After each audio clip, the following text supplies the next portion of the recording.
Rebuilding our economy and rebuilding our infrastructure. It happened, we did like it happened, yeah. It happened, we did like it happened, yeah. It happened, we did like it happened, yeah. It happened, we did like it happened, yeah. For better development, youth empowerment, with me employ me like. Let's go for your feet, for better development, with me empowerment, youth employ me like. Let's go for your feet. Let's go for your feet. We be like, let's go for your feet. We be like, let's go for your feet. We be like, let's go for your feet. We be like, let's go for your feet. We be like, let's go for your feet. We be like, let's go for your feet. We be like, let's go for your feet. We be like, empowerment. We mean empowerment. Education, man. Health empowerment. It happening. We be like, it happening, yeah. It happening. We be like, it happening, yeah. It happening, we be like it happening, yeah. It happening, when I say it happening, yeah. For better development, youth empowerment, with me employment. Let's go for your feet, for better development, with me empowerment, youth employment. We be like, let's go for your feet. Let's go for your feet. We be like, let's go for your feet. We be like, let's go for your feet. We be like, let's go for your feet. We be like, let's go for your feet. We be like, let's go for your feet. I tell you, the song you are listening to is the Rebuilder song. We be like empowerment. We mean empowerment. And so we have the stand-up bearer in studio. Education, man. It's the stand-up bearer of the Liberia's rebuilding party, known as Rebuilders. We be like it happening, yeah. It happening. I'm talking about no one but Councillor Cllr and Yorfee. We be like it happening, yeah. He's the stand-up bearer of the Liberia's Rebuilders Party. And he's in studio on Spoon TV and Spoon FM 107.5 as well. And so if you are there, we welcome you. Keep tuned, don't tune away. Rebuilding like this. We be like it happening, yeah. I tell you, Councillor Yorfee is here to rebuild Liberia. So let's bring him in. Let's bring him in so we can talk to him. We want to welcome him. We welcome all of those in internet land and, of course, in radio land. The fact that you are listening to Spoon 107.5, the best radio station in Liberia. And you can catch us online. We are also on Spoon TV Live. So in case you wanted to see Councillor Yorfee's face, you can just go and log in to Facebook, Spoon TV Live. Follow the page if you can and follow what we are doing. How are you, sir? We welcome you to Spoon FM and Spoon TV Live. Thank you for having me. I'm glad to be here. All right, we welcome you. I mean, we see that you have the Rebuilder song and we hearing all the chanting and the, happiness in the background. Many of you are here to rebuild Liberia, but we will talk about you rebuilding Liberia. Maybe Liberia was built before and it has been damaged and you need to rebuild. You will tell us that. But first, let us get to know you. Who are you? Who is Councillor Cllr Yorfee? I thought you were a pastor, but then again, you are a counselor. So let the people know who you are actually. Thank you very much. Well, Cllr and Yorfee Esquire, counselor at law. I'm also an elder of the Better Living SDA Church. So I serve in a dual capacity. I'm a man of God in the church. I'm also a counselor at law in the courtroom. So that's the dual personality I exist in. Councillor Cllr and Yorfee is a presidential candidate of the Liberia Rebuilding Party. I am at number 20 on the ballot. That is the last name on the ballot. You will see is Councillor Cllr and Yorfee. I'm a family man. I'm married with 4 children.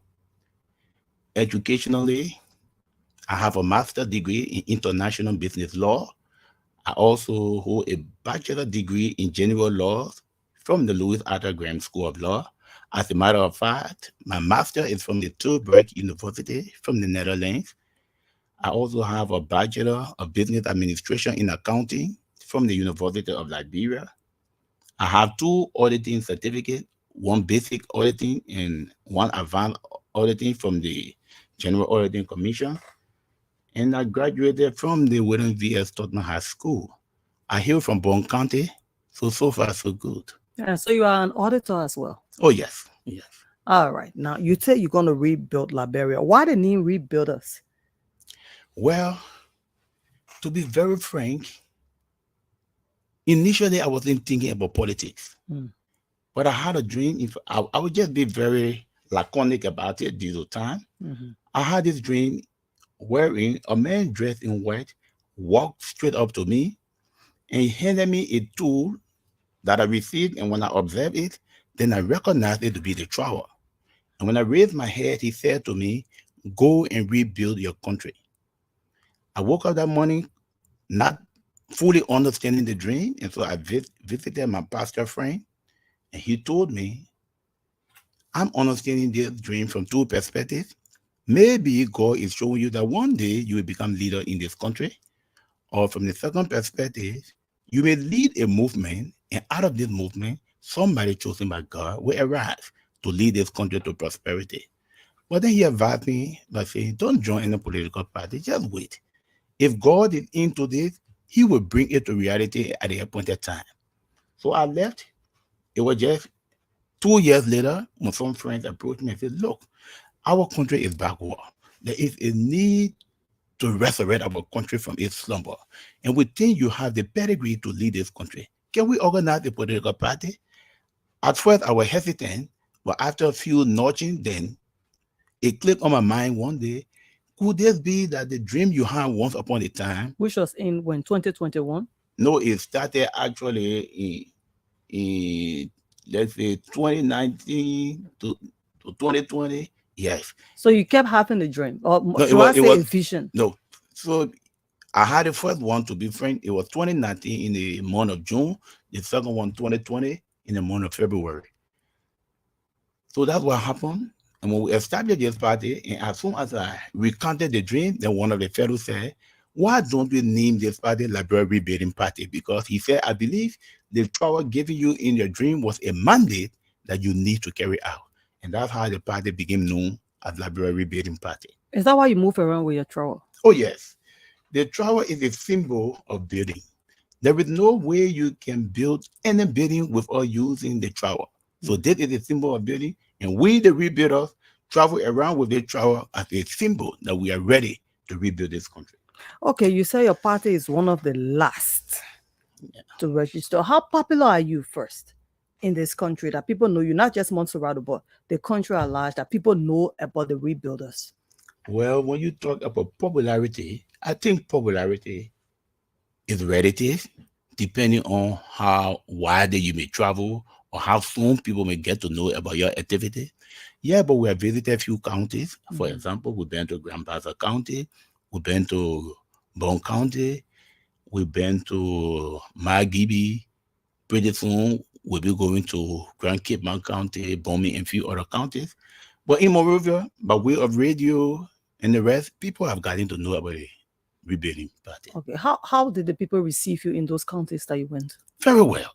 In fact, people were very optimistic for the fact that they told us in every area we visited, you are the first politicians that are not only talking about your manifesto, but you are giving us the why and the how as to how you intend to actualize your vision.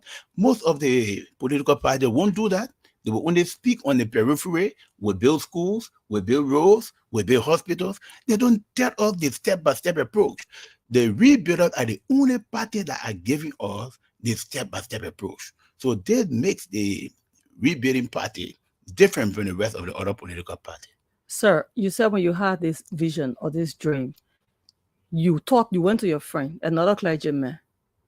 And yeah, I went to her. You wanted to understand what this dream was about. Yes. But he advised you to not join any political party. You should form your own political party. But you as a person, did you want to join with another political party so that you all can rebuild Liberia together? His advice was, not because you are hearing this interpretation from me, you may be tempted to join a political party. That may not be the will of God. So you wait. When the appointed time comes, if it is from God, he will bring it to pass at the appointed time. And so I just went about my normal business. But when my friends began to nudge me into establishing a political party, then it clicked on my mind that probably this is just about the appointed time that we should not get involved in politics. All right. Let's talk about the most trending issue, when, if I would say, in government that is causing problem for the people, that people are concerned about: corruption. It is an old age problem in Liberia if we go back to past governments, including present government. Now, if you must get elected, how do you plan to tackle it? Wow, that's a very beautiful question, because you see, indeed, you are right. Corruption is an age-old problem in this country. And unless we tackle corruption head on, we are getting nowhere. Under the Liberia Rebuilding Party, we have already assessed the problem to know that one of the major reasons why we have not been able to tackle corruption is because we engage in this archaic audit process we call post-audit. Post-audits occur in such a way where you audit after 3 or 4 years of operations of a ministry, of an agency, 3, 4 years, 5 years, you come and audit. Within those 3, 4, 5 years, so many things could have happened. And by the time you audit, secure those you find liable by the audit, you may not succeed. So under the Liberia Rebuilding Party, we have determined if we must fight corruption successfully, then we must change the arcade audit system that we go by. We live in an age of artificial intelligence. So we are going to make use of technology to police our entire system. We are going to change our audit system from post-audit to a system of audit called continual audit. Because mind you, as a professional auditor myself, I know that post-audit does not work. Anywhere in the world, we need a system of audit called continual audit. And continual audit functions in such a way where you audit every day. So for example, Daily? Yeah, every day. So for example, a man is appointed as government minister or whatsoever. At the end of the day, the auditors come and audit. So if he was working in a collectorate where he knew, at the end of every day, say he works from 8 in the morning to 3, or maybe from 9 in the morning to 3. At 3 o'clock, because he's supposed to knock out at 4, but at 3 o'clock, the auditors come to audit. We call that spot audit in auditing. And they audit your daily activities. In that way, it will be very difficult for anybody to carry on corruption, because you are preventing, instead of waiting for people to commit the corruption and then you come to investigate them, and when you find them culpable, then you take them to court, because prosecution does not work in every age or every stage of the audit. Because you may find a man liable, you take him to court. If that guy is a smart guy, he may probably save few dollars. When you take him to court, he used a few dollars to bribe court officials, the juror, and the rest of it. At the end of the day, he may walk a free man. But when you prevent him from carrying on a single iota of corruption, you save the country a lot of resources, and then you will see so many development taking place in the country. Sir, all these beautiful ideas, like, don't you think as a Liberian you could have joined with whatever government that is running and, contribute positively as a Liberian to help this country? What is wrong with establishing a dual party? Now, let me tell you this. When you join an existing political party, you go to the edge of the party. No one is going to easily notice you. No one is going to buy your ideas easily, because you are going to be at the tail of the party. Sir, once you join a political party, just as a Liberian, where you got your education, you have all of these ideologies, where you can just present it and help the country. It's for the sake of country, love of country. Like, oh, okay, I know that the government is trying to tackle corruption, and I have this idea, I can present it to the people and see what they do with it. Instead of me going and establish my party first and be able to use my party, to carry on all of the good things I want to do in Liberia. You may contribute your idea to a government. It is one thing to contribute the idea. It is another thing if the government is willing to implement your idea. But did you try? I've tried. It didn't work. Okay. But let me tell you this. When people are intending on committing corruption, no matter what you do, it's not going to work. I've offered my services. I have written some papers that I intended to send to the president to help this country. And I'm talking about this very CDC government we're talking about. You know what people say? He's seeking job. Okay. And so my entire paper was just thrown in such kind of a garbage because I never heard about it. I made 1 or 2 attempts to follow up, and people say, look at job seekers. And sometimes when you read these papers, it's not because you are seeking job, but because you want to see your country move forward.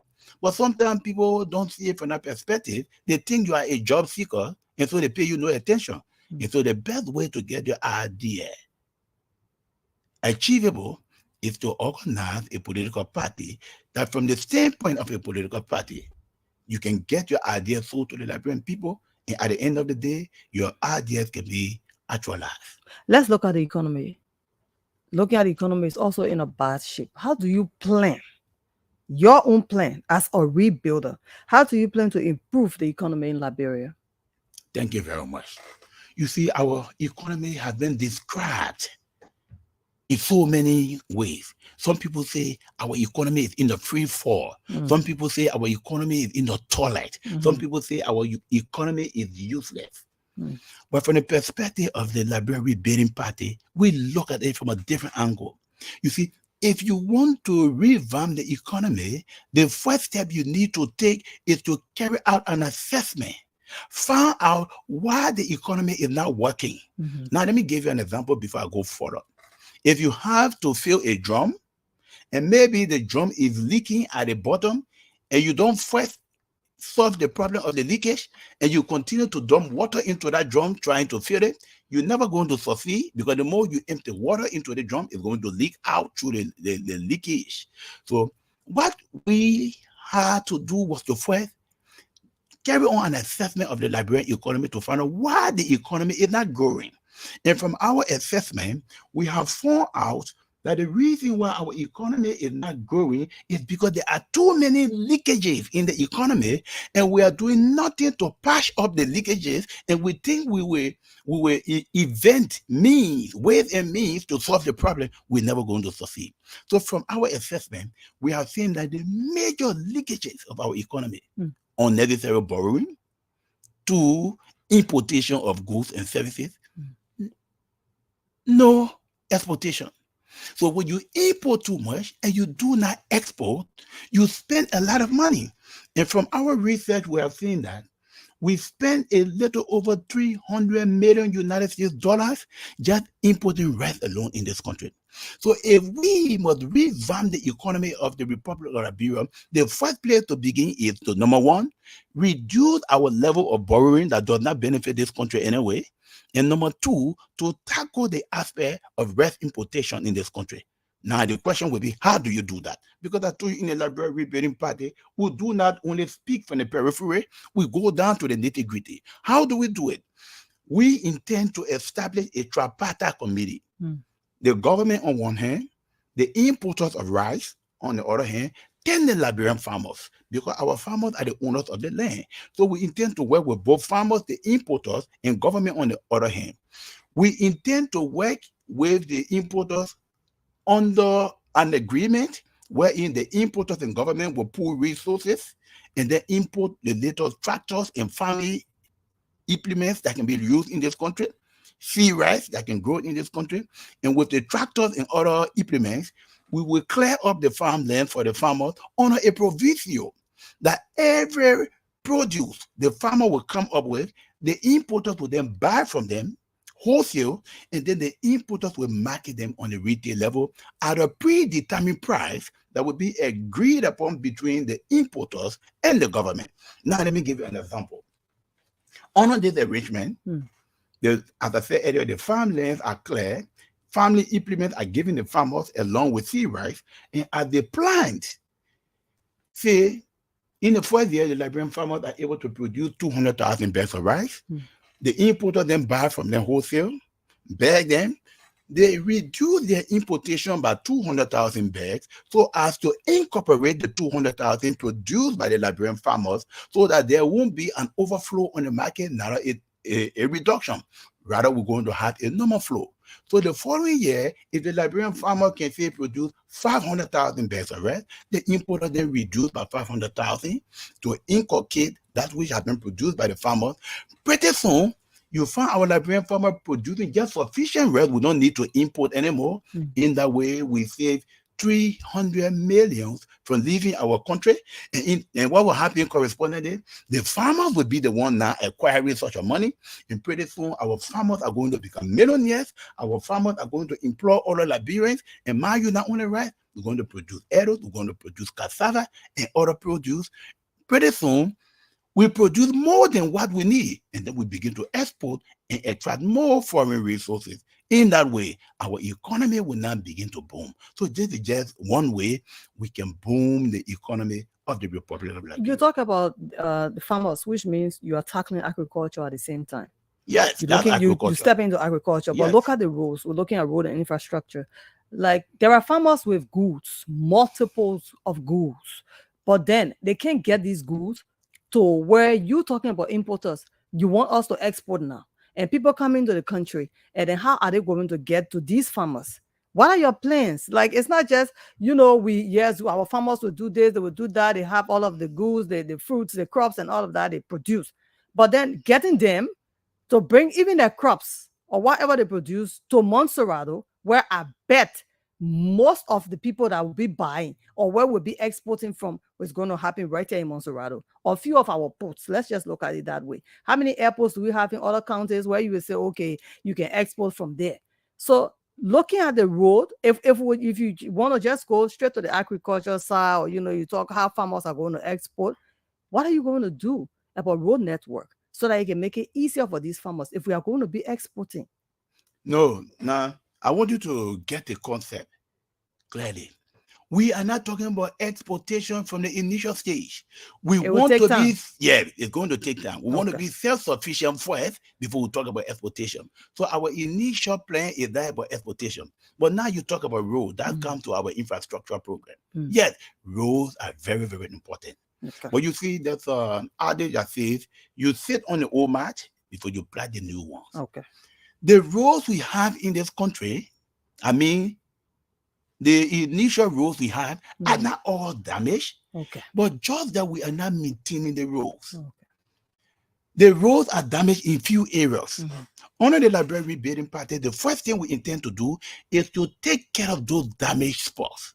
For example, there are some areas on our highways that are marshy, meaning that some areas have creeks, and we just put in that, road up the area and continue with the road. Okay. That was the wrong thing to do.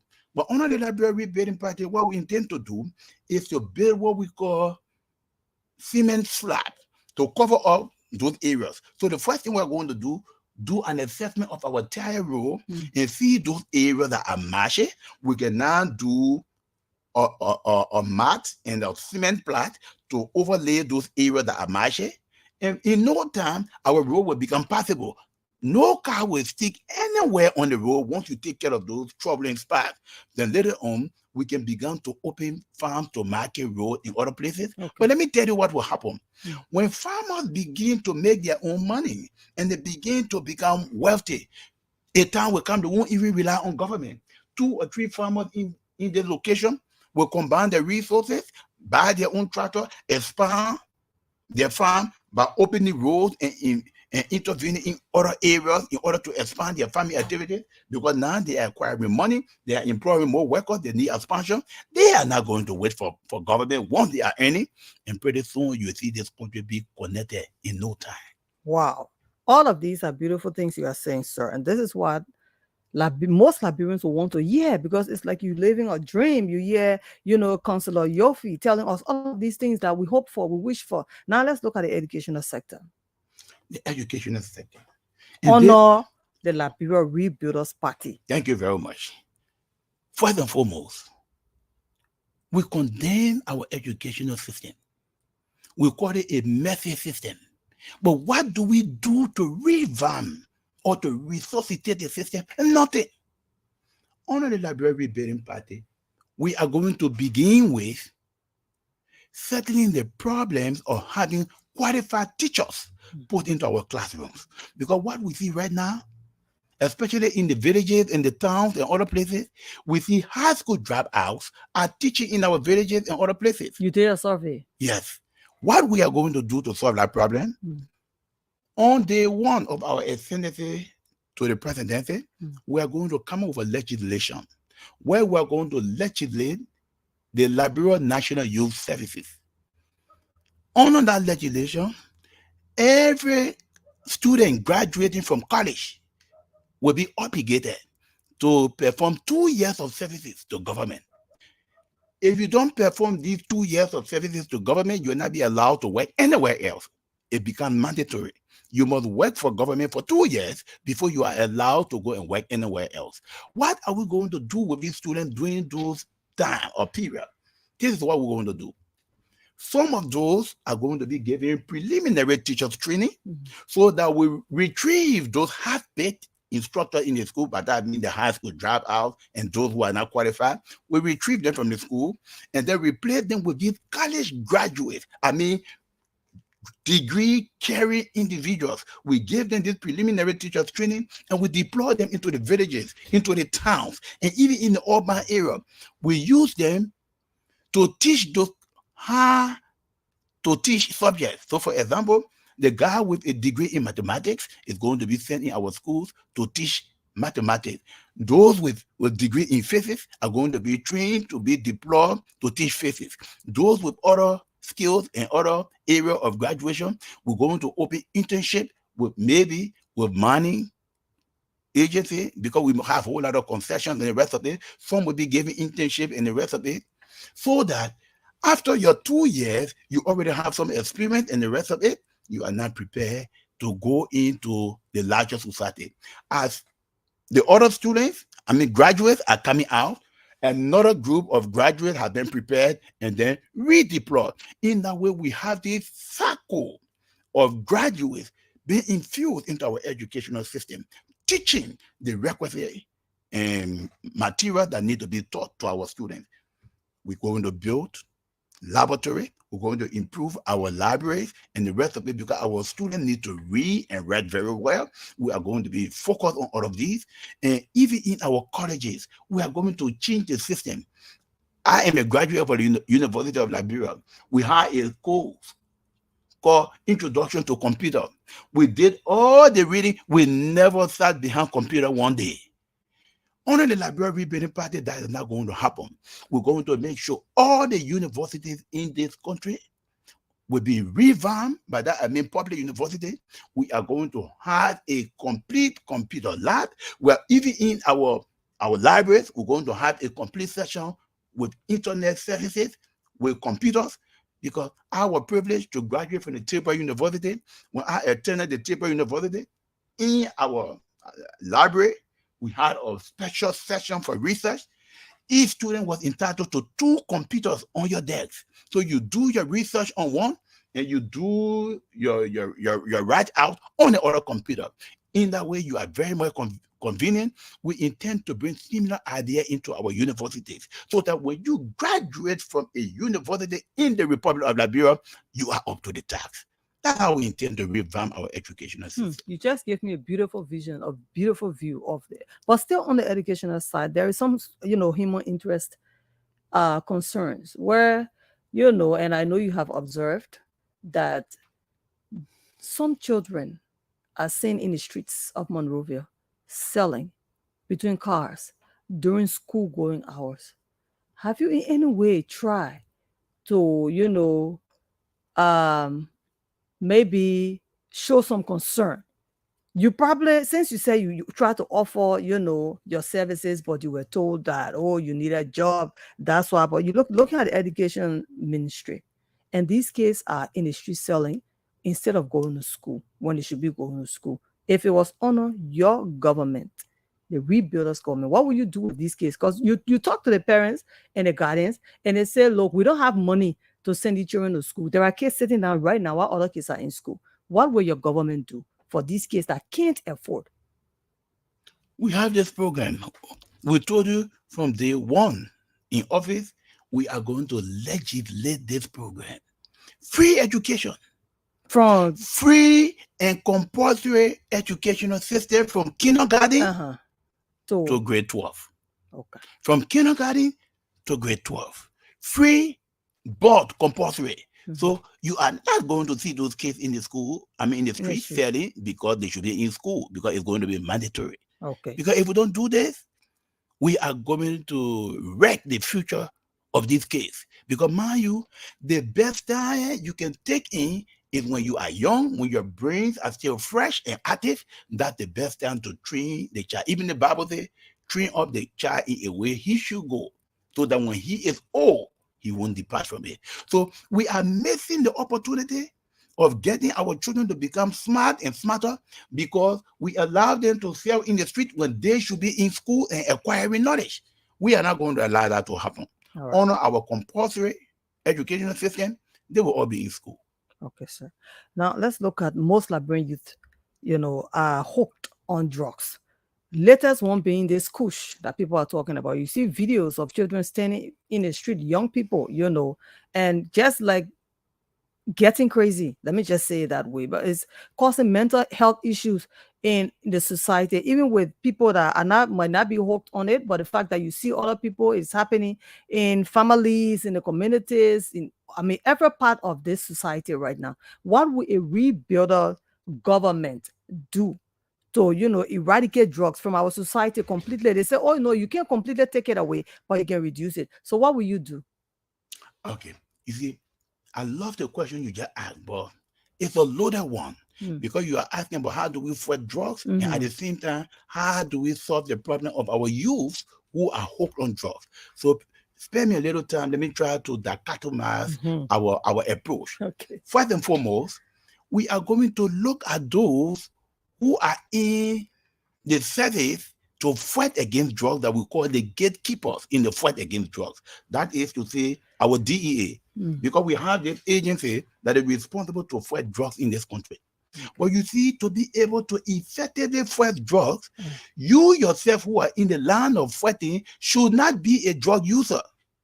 Unfortunately, I have not heard of a time where we tested all those who are in the DEA because they are the people who are supposed to fight drugs. I have never heard when last we tested them. We are going to come in with a new approach. Number one, we will regularly test all those who are in the DEA to fight drugs. Reason being, if you are in the land of fighting and you yourself are a user of drugs, you can imagine we're going to go nowhere, because if you are a user, you want to ensure that drugs continue to come in. So we want to get out of the force those who are users of drugs and only meeting those who do not use drugs at all. By testing regularly, we're going to weed out the bad apples. On the second hand, we have a poor drug administration policy wherein when drugs are confiscated, sometimes we keep them for 3, 4, 5 months before we destroy them. Why do you keep them all the time? How sure are you that what is being destroyed after 5, 6, 7 months are the actual drugs that were confiscated? So you are looking at the LDEA, but you're not talking about how you look at how drugs are coming into the country. But the DEA are the people who are supposed to fight to stop the importation. From the entry into the country, and even that which is in the country to try to see how they confiscate them. But then you will test them. They must be tested in the first place. Only the DEA. All those who are in the fight against drugs. Because if no drug comes into the country, nobody in the country will be able to use them. So those who are in the land of fighting must be people who are ready to fight. That's number one. Number two, let's come to those who are users of drugs, because you talk about youth who are hooked on drugs. So many of them. Now, when you are hooked on drugs, you cannot easily get away because you are hooked, as you already said. We are going to institutionalize a system of fighting the drugs out of the system of our youth by first building camps in various counties. After building these camps, we are going to find these drug users and deploy them in the various camps where, number one, they are going to be rehabilitated. By that I mean, we're going to treat the drugs out of the system. But as we are treating the drugs out of the system, in these various camps, we are going to build vocational training centers, because as you get the drugs out of their system, you give them skills so that when they come out of those camps tomorrow, they will not be tempted to go back to their previous drug habit or their previous criminality. So you give them skills. When they come out of the camp, you now set them up in their various specialization. For example, those who did carpentry, you set them up in a carpentry shop in various localities. Those who did mechanic, you set them up in various localities the same way, so that they are able to earn their living in such a way they will not go back to their previous drug habit. That's one way to fight it.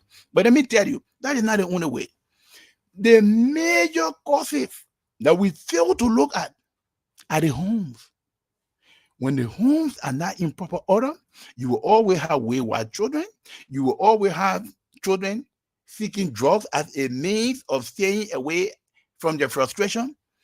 Look, we must tackle it from the homes. Many people are divorced in this country. We have many single parents. And let me tell you something. When people are not empowered, when people are broke and they cannot fend for their family, look, let me tell you before I proceed. The worst condition any man can live on is to find himself in a situation where he cannot provide for his family. His children are not in school. His wife will call him a useless man because he cannot provide for his family. We need to tackle the problem from the home. When last have we given gifts or maybe tax incentives to a couple who have lived together without divorce for 10 years, for 15 years, for 20 years? When we begin to give people gifts for staying together without divorce, we are encouraging people to live together as husband and wife. Look, it is a blessing for a child to wake up in the morning. He sees his father on the right hand. He sees his mother on the other hand. It is a blessing. To grow up in a home with a single parent is a serious psychological problem for that child. We should fight against divorces in the home. And the way to do that is to empower people, is to educate people, is to do everything to keep families together. And one means to do that is to give people incentives for staying together. When we do all of these things, we are going to keep our families together, because when the family are together, the society will be in better condition. Wow. Councillor Yorfee, the health sector in this country is a serious issue. What would a Liberia rebuilders government do to improve the health sector? Because trust me, sir, there are people dying from things that they shouldn't be dying from. Indeed. At times you take maybe an accident patient to the hospitals and they are lying down on the floors on cartons and they bleed to death because probably the doctor is not around, or the beds are filled, the rooms are filled, there is no space for these people, and people are losing their loved ones on daily basis. So what will you do, your government, rebuilding with your trowel, for to improve our health sector in this country? I love the way you are smartly going about the question. Now let me take it this way. Before I tackle the question, let me just give you this short example. The king of Spain wanted to overcome a country called Aztecs, so he sent a general by the name of Hannes de Moa to go and capture this country. Hannes went with a group of soldiers, and they had to travel by ship to land on the shore of Aztecs. As soon as they landed, the first thing that general did, he put all the ships on fire. And his men eagerly asked him, why will you do this? How do we get back if there is a need to retreat? He said, this is the reason why I'm destroying all the ships. There will be no means of retreat. We either fight with all our might and overcome the enemies, or they overcome us and destroy us. And because they knew there was no means of retreat, they fought assiduously, and at the end of the day, they overcame the enemy. We are going to come to government with similar zeal. On day one in government, we are going to come over legislation that from the president down to the super, government will not spend a dime on any government official to go for treatment abroad. Most of the time in this country, our official in government will get sick and they travel abroad for treatment. They travel abroad for medical checks and the rest of it. And our people back home are dying of curable diseases. On the Liberia Rebuilding Party, that will not happen. We are going to make sure that we all are treated here. You know what that policy is going to do? It's going to compel us in government to make sure we revamp our health sector, to bring in the latest equipment, to bring in a new drug mechanism program. And mind you, as I told you, continued audit will be even in the medical field, where as we bring in equipment, we bring in drugs, our auditors will be on the field to take inventory of the equipment we are bringing in, of the number of drugs. So at the end of the day, when patients are treated, the auditors will come to audit the number of tablets being administered. But that is not all. One mistake we make in this country, and not only in this country, but every time somebody is sick in Monrovia, we run to JFK. As a result, there is no bed in JFK. People are dying of curable diseases in this country. Under the Liberia Rebuilding Party, that is not going to happen. We are going to have a complete change of program. Every district in this country is going to have a preliminary treatment center. So you can't just sick and just run to JFK. No, you must begin at the district treatment hospital. So for example, if you're in District 1, you cannot go for treatment in District 2. If you're in District 3, you can go for treatment in District 4. Reason being, we need to know the medical history of every patient. So the medical center in your district will be responsible to get your medical history. For example, somebody may drive in the street and not knowing the reason why he drive, he is rushed to the hospital, not knowing his medical history. Maybe he is a diabetic patient, and not knowing the medical history, somebody may give him glucose. You are killing that guy instead of helping him. But if everyone has a tag of the center, the district he comes from, if he drives tomorrow and he's taken to a district treatment center, they will know exactly what treatment to give him because his medical history is there. So every 73 districts in this country are going to have their own preliminary hospital, and we're going to have referral hospitals. We are not going to stop there. We are going to introduce a system or a program that we call Knowledge Impartation Program.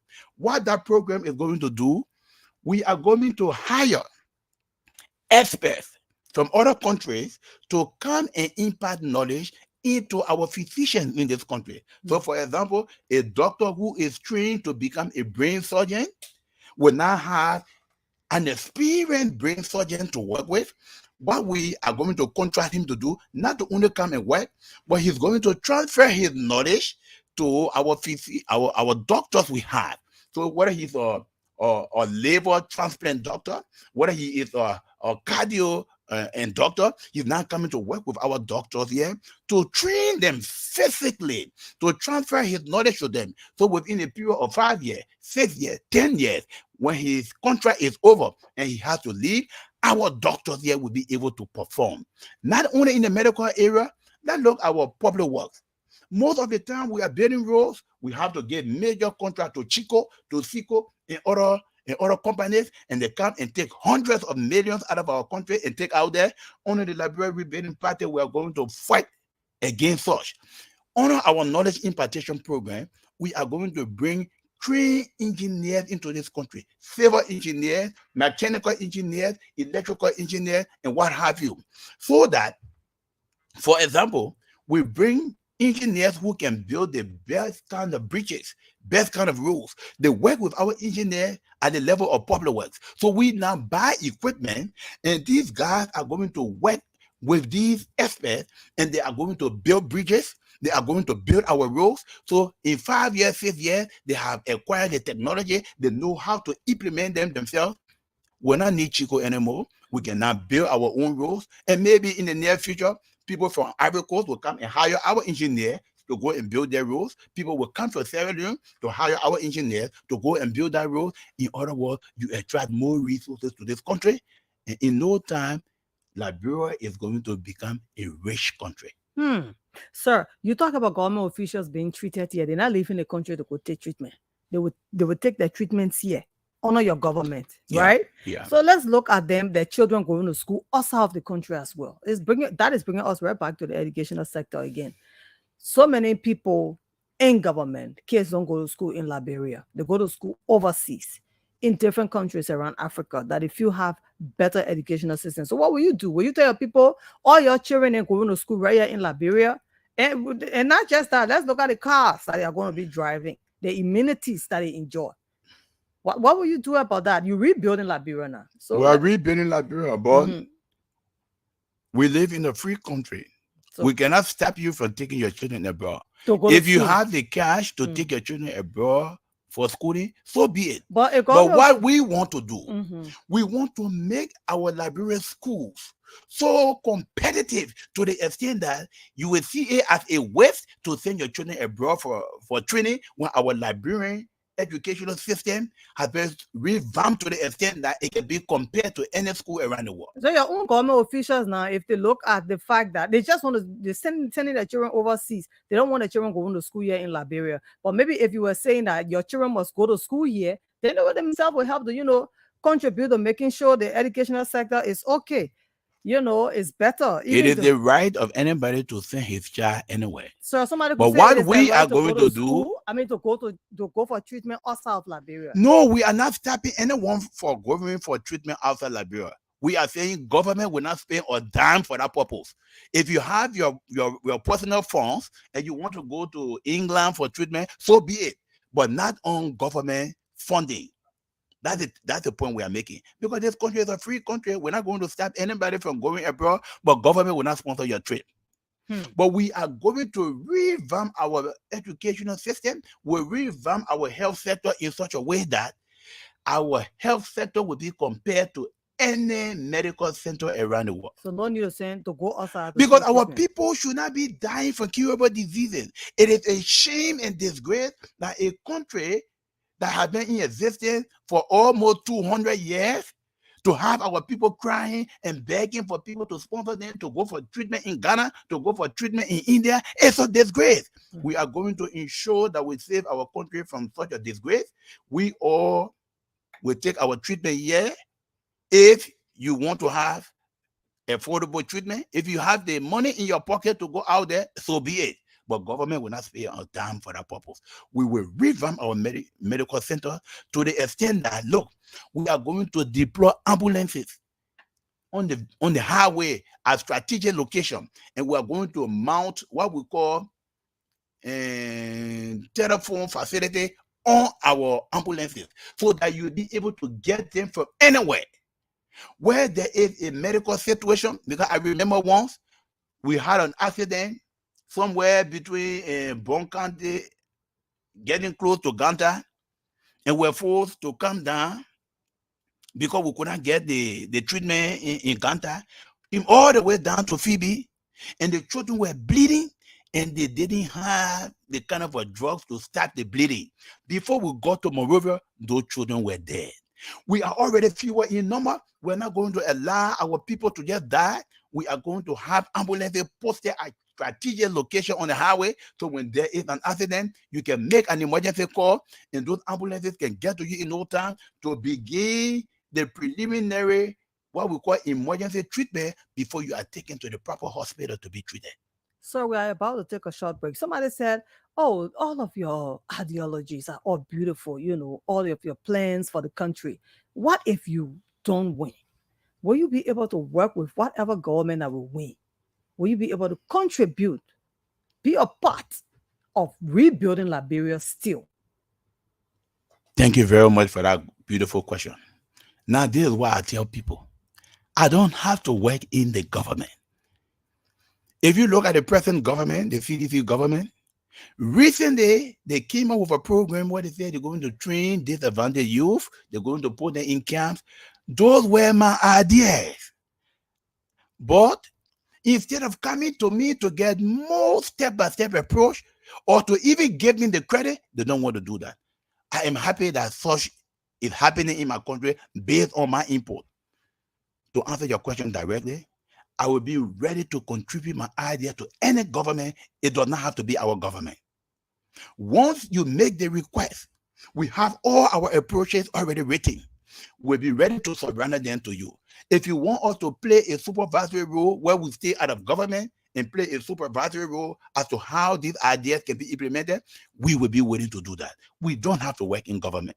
But if you find it necessary for us to come in and assist, we want to see our country move forward, and we want to do everything to see our country move forward. If you're just joining us, we are right here on Spoon 107.5 FM. We are in a special interview with Councillor Luther N. Yorfee. He is the standard bearer of the Liberia Rebuilders party. They are here to rebuild Liberia. Let's take a short break. When we come back, we continue to talk with Cllr Yorfee. We'll be right back.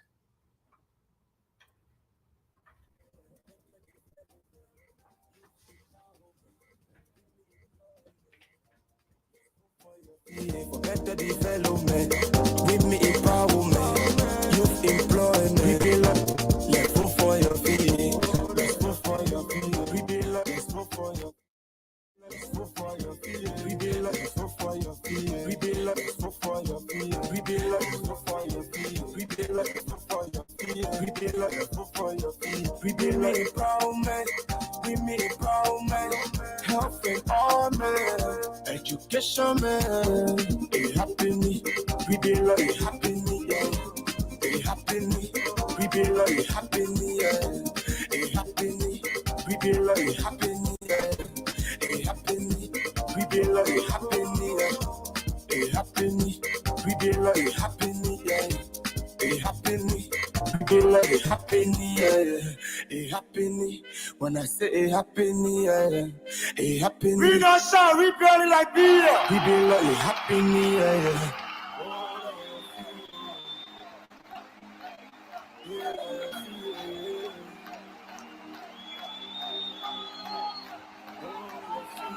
We be like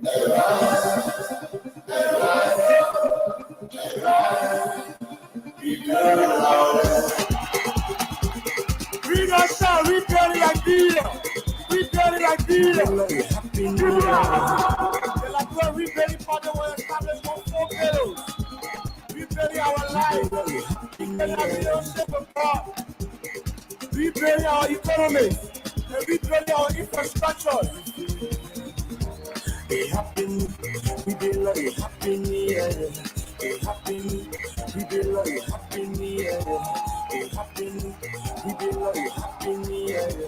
A happy me, we be like a happy me, yeah. For better development, youth empowerment, with me employ, we be like, let's go for your feet, for better development, with me empowerment, youth employ, we be like, let's go for your feet. Let's go for your feet. We be like, let's go for your feet. We be like, let's go for your feet. We be like, let's go for your feet. We be like, let's go for your feet. We be like, let's go for your feet. We be like, let's go for your feet. We be like, let's go for your feet. We be like, empowerment. We mean empowerment. Education man, health and all man. A happy me, we be like a happy me, yeah. A happy me, we be like a happy me, yeah. A happy me, we be like a happy me, yeah. A happy me, when I say a happy me, yeah. For better development, youth empowerment, with me employment. Let's go for your feet for better development, with me empowerment, youth employment. We be like, let's go for your feet.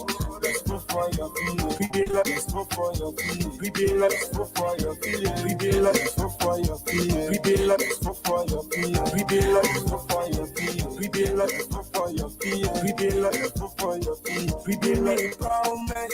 We mean empowerment, health and all man, education man.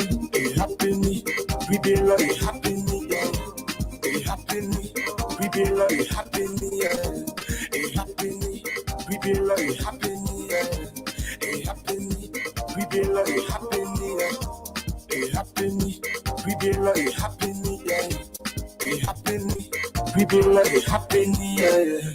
A happy me, when I say a happy me, yeah. A happy me. We don't sound, we barely like beer. We be like a happy me, yeah. I tell you, rebuilding Liberia, Councillor Luther Yorfee. He's going to be rebuilding. You see him with his thrower. The man is going to put the country back together from all what he is saying, all the points that he has made. I heard in the song that, you're going to empower women. Are you going to empower women? Like, how are you going to empower women? What trick are you going to use? Because most women are so discouraged. They feel that, they have been marginalized. That word has been used over and over and over. Women being pushed in the back. You can't do this. This is not your thing. Well, how are you going to encourage these women to come in front and support the men? if you listen to the rebuilder music, you see paramount in that music is women empowerment. Look, our women need to be empowered. You see, on our party's ticket, we try to encourage women to run to the extent that we assure them that even if they are just willing to run as representative candidate, we will pay their fees. But we wanted serious women participation at the level of the library building party. Many of them were saying, oh, the time is too short, but during the next election period, we will be prepared to come in. The library building party, it may be one of those parties that have as a campaign manager, national campaign manager, a female. Who's your vice standard bearer? Our vice standard bearer is Anthony Pearson, because we just couldn't find any female who was willing to become. But our major aim was to get a female. And I don't want to call names, but most of the women in this country, we contacted them, we encouraged them to run as vice presidential candidate. They were all saying they were not prepared yet, the time was too short, maybe during the next election they will be ready. So we have tried, and we are going to try to encourage more women. We are going to raise money on our own to spend on our women to help them get out of their shell. But the best way to do it is to educate them, because sometimes people are afraid to come out thinking that they are not properly prepared. So when we educate them to get them prepared, I can tell you, look, not only our campaign manager a female, but a market woman at that rate. And we have several women leading our campaign. Some are co-both, some are fairly that water. We have the only disabled candidate on our ticket. The only disabled candidate running in this election, Samuel Chuchu Dean, is on our ticket. We are encouraging people from all walks of life. We were encouraging some pimping riders, some keke riders, because mind you, some of them are in college, some of them have graduated from college. We try to encourage some of them, because you see, we were just certificated May 30, 2023. As soon as we were certificated, we were already going to the nomination period. So by the time we began to go around to get some of them to run on our ticket, some of them said it was just too late, they were not prepared. But during the next election, we can assure you there will be so many women on our ticket. We have so many downtrodden on our ticket, because we are going to nurture them, we are going to prepare them, we are going to get them ready for the next election. Because this is why rebuilding is all about. You know, so listening to what you said earlier, someone wrote, one of our viewers, he said, Councillor Luther, have you forgotten that in 2008 and 2010, the UP-led government, through a BOCOS agreement, gave APM Terminal the right to increase tariff? Looking at you talking about exportation now, on a tonnage of rice yearly. That bad agreement tie the hands of this current government and every other successive governments. How are you going to, because he's referring to it as a BOCOS agreement. That agreement was very bad. That agreement was very, very bad. So it's going to embarrass every government that will come. We are going to look at it. How are you going to do that? Like, it has been signed. It has been signed, but you see, that's why you need lawyers in leadership. In contractual arrangement, the contract must be balanced. If the contract is one-sided, even if you say in that contract this agreement cannot be reviewed, the court will overturn that clause and that contract will be reviewed. That APM terminal is not a balanced contract. When you come up with a contractual agreement and you say this contract cannot be reviewed, just by that clause, it makes the contract an unbalanced contract that has to be reviewed. So if we have to go to court, we will go to court. But that contract, trust me, is going to be reviewed. And we're going to correct the errors that are within it. Okay. So we should expect that from the rebuilders. Surely. We are going to make sure if we have to go to court, we'll go to court. But that contract is not balanced. And because it is not balanced, it is a ground to go to court for that contract to be reviewed. So what strategy will you use to create jobs in this country? and looking at the labor law in Liberia, bad labor practices, people complain, especially those working for, the foreigners, business people that came into the country. They are being paid whatever they want to pay them, but then foreign nationals are being well paid. Some of them are referred to as expats. They just pay people anyhow. You send people you ask people to go to school, people go to school, they come back, and then, you give them whatever you want to give them. The country is hard, things are difficult, so people just go ahead and accept. But people are complaining. So what will you do as rebuilder government, rebuilders? What are you going to do to tackle or to, settle this issue when it comes to job creation? And how can Liberians, we don't want to be spectators, in our own economy, in our country, watching people shining, growing, gloomy, and you just there, as Liberians, all the people think that the poor country, anything they want to let them do. But we are Liberians. This is where we're supposed to grow. This is where we're supposed to shine. How can I go to school and then I work for little or nothing? And then at the same time, if I'm working for, someone from outside of the country that is not a Liberian, yet they pay me whatever they want, they talk to me anyhow, and nothing is being done about it. Nobody to speak for me. What will your government do?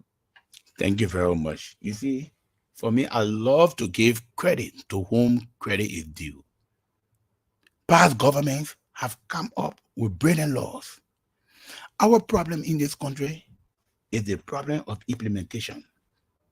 What we are going to do from the initial stage, that is from the get-go, we are going to review all of the laws, the labor laws in totality. We have Liberianization policy on our books. We don't implement them.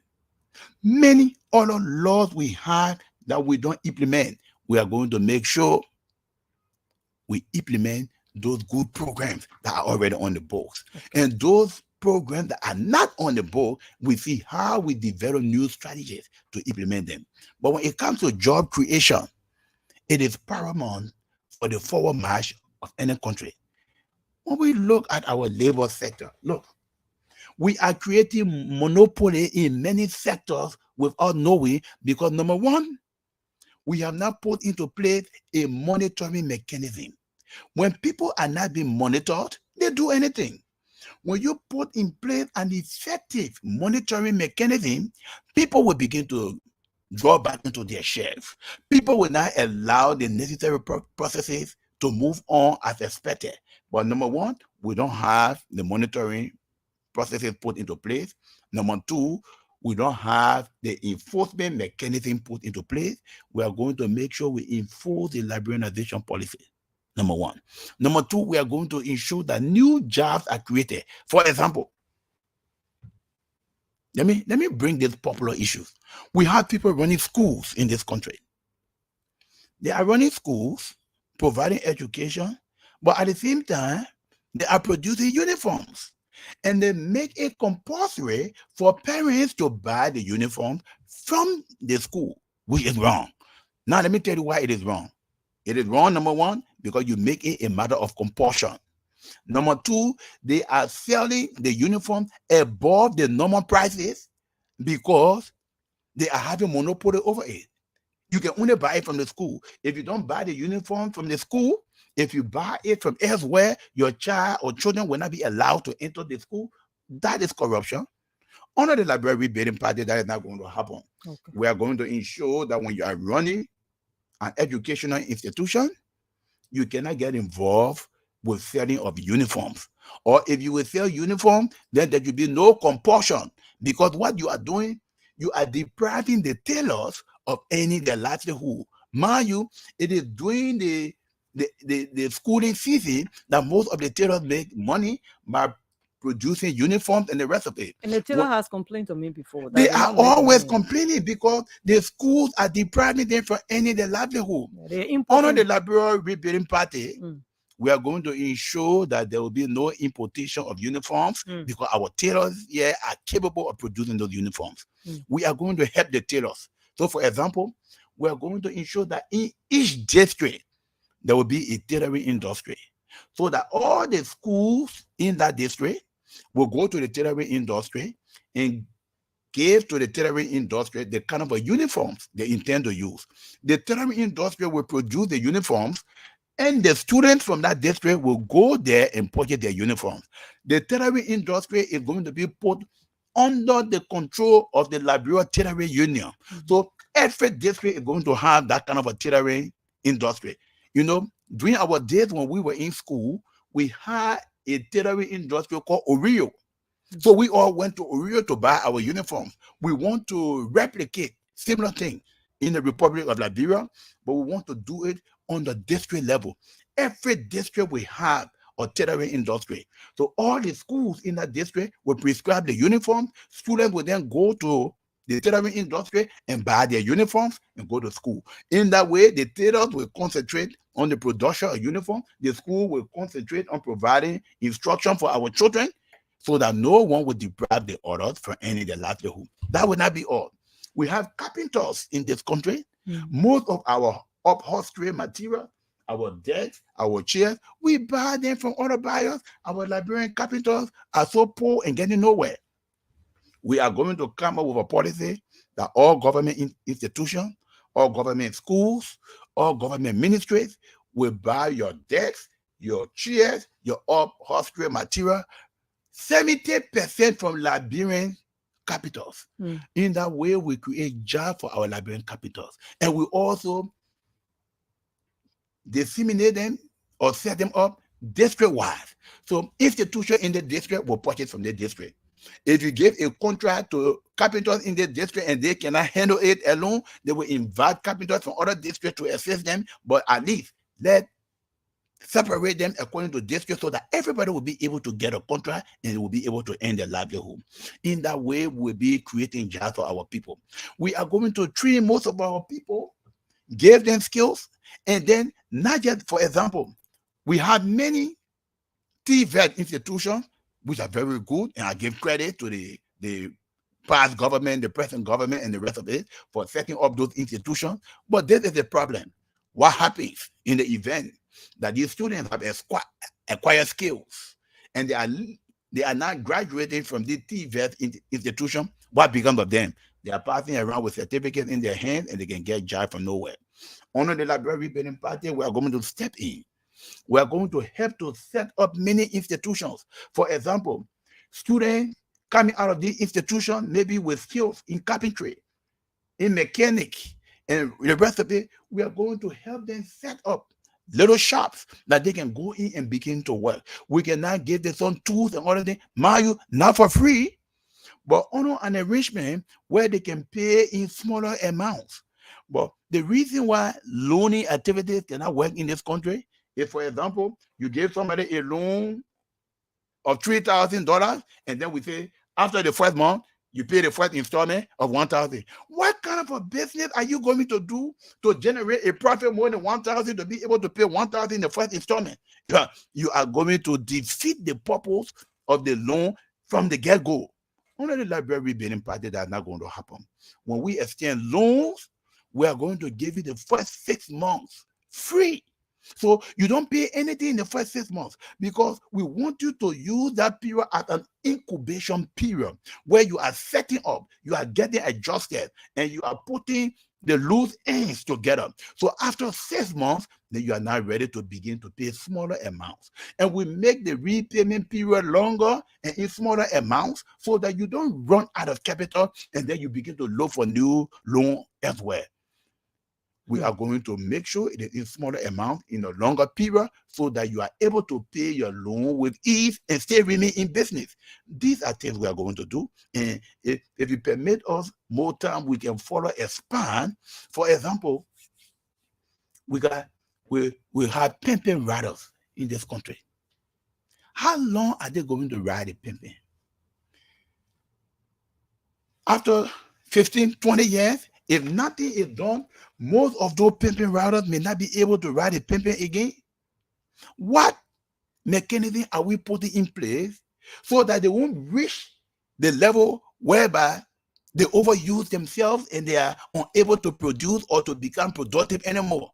Under the Library Building Party, we're going to come up with a program where we are going to divide the motorcycle population into various categories. So, for example, we are going to have certain number of motorbikes, certain number of keke painted in various colors, maybe blue, orange, yellow, and green. Why are we doing that? because we are going to have a compulsory educational scheme for everybody. So a law will be passed. All motorcycle with blue and green painting will not be found on our roads anywhere between the hours of 10 a.m. to 1 p.m. No blue and green. What will happen during that time? They are in the TVET institution, they are in the schooling institution, they are acquiring knowledge. From 2 to say 8 or 7, the other colors, red and blue and green, are not coming out, and the other colors are not going to the educational center, so that they acquire skills. In the event they are no longer able to operate their keke, their motorbike, they already have a skill that they can live on. In that way, you will be drawing people away from criminality, because if they can ride the motorbike tomorrow, the next thing they go into criminality. We are going to prevent them from going into criminality. You see, and this is what makes the Liberal Rebellion Party different from the rest of the other political parties. We don't just speak on the periphery. We give you a step-by-step approach as to how we intend to actualize our vision. And that's the reason why we should be thinking on voting for number 20, the Liberal Rebellion Party, Cllr, Luther, and Yorfee. Sir, there are so many lawless people in Liberia right now. They say the country running. You know, anybody can do anything. What mechanism you put it in place as Liberia Rebuilding Party to put law and order back in order, so that this country can just be the kind of place that people can come and just do anything and get away free. There are people that are raped, people are killed, so many horrible things happen to people. People just go home, nobody to talk for them. You talk to the common people, that's how they say, nobody to talk for us. Our country, but we live it, we live our own with God. What will your party do, looking at the trauma and the pain that people are going through? Your question is relative to what we call the rule of law. If we want this country to move forward, the justice sector has to be looked at seriously. And when we talk about the justice sector, we are talking about the police, we are talking about the courts, and we are talking about the correction. These three areas must be looked into properly, because the police is responsible for investigating crimes. They already know that. Yeah, they are responsible. And after investigation, they should now forward the matter to the courts for prosecution. And the courts, after sentencing people to the correction must be in the position to rehabilitate. Let me tell you what happened in our country. We are quick on sentencing people, but we fail to rehabilitate them. And sometimes matters go to the court, and the court cannot adjudicate these matters on time. There is an adage that says, justice delayed is justice denied. Now, let me tell you something. We have thousands of cases on the docket of the court, yes, that are yet to be adjudicated. Police investigate matter, they forward them to the court, and for years nothing happens. When that happens, people are tempted to take the laws into their own hands. Under the Liberal Rebellion Party, we are going to ensure that that does not happen. But then how are we going to do it? First and foremost, when people are incarcerated, you don't just get them out of society. That we say you exclude them from society to bear their punishment. Yes, but you need to rehabilitate them. The correction center is intended not only for incarceration, but for rehabilitation as well. Because let me give you an example. This guy was charged for rape, sentenced, found guilty. Charged, tried, found guilty, and sentenced maybe for 7 years. He goes to jail, and that's all. After 7 years, he comes out of the prison compound without rehabilitation. That guy is 2 times more dangerous than before, because he went to prison without rehabilitation. He comes out after 7 years. He feels that he had lost 7 years of his life. He wants to regain everything in no time. He becomes 2 times more dangerous than before. What are we going to do? We are going to transform our prison centers. We are going to introduce proper rehabilitation mechanism. We are going to also introduce TVET centers in our prison compounds. So, for example, we are going to come up with further legislation. If you are put in jail for say 7 years and you do not acquire a skill, maybe in mechanic, maybe carpentry, or whatever training we provide, if you don't acquire a skill, even if you serve your sentence, you will not be allowed to come out until you learn a skill. So this What are we trying to prevent? Is to have hardcore criminals coming out, not be rehabilitated, and then reintroduced into society, and then they come with venom. They become more dangerous than before. We don't want that happening, so we rehabilitate them, we counsel them, we give them skills and abilities, so that when they come out of prison, we now help to set them up. In that way, they won't go back to their previous criminality. So in that way, we are getting criminals out of the street. As they are sentenced, we train them. As they come back as refined citizens, ready to live a peaceful life. We now reassign some of them into the agriculture sector that is now going to be booming, as I explained the agriculture and mechanism that we intend to introduce later on. So we put these guys to job. No, people become criminals overnight because they have no means of making ends meet. When you empower people with jobs, they will have no time for criminality. It is poverty that plunge people into criminality. When we get these out of them, look, a time will come in this country, you will grab your iPhone on Broad Street, you will go the next day and you'll find it. Under the rebuilders government. Yeah, because people who are supposed to jack your phone and do this will not be there anymore. They will be refound citizens. Some of them will be up there earning more money. Look, people steal because they can't make ends meet. People steal because they are poor. But when people can afford, they don't steal easily. And that is the kind of a system we want to introduce in our country, where people will be able to earn their living on a peaceful and genuine manner, on a what we call dignitary manner, that they will not be thinking about criminality anymore. But it starts with job creation, because when a man is poor, when a man is broke, you cannot control his conduct. But when a guy is earning, he wants to live in a dignified manner. So create jobs for the people, and they will stay away from criminality. All right, Councillor Yorfee. There is a serious land crisis in this country where a landowner sells a piece of land to multiple buyers. I have a friend that bought land 3 times, $1,000, $1,000, $1,000 in Doazon. And later on, these buyers begin to fight amongst themselves. How do you intend to solve this problem? Because these are things that are making people to kill each other. Wow. That's a very serious question you just asked. Look, the land crisis is escalating in this country. And if we are not careful, the next war we'll fight in this country will be the fight over land.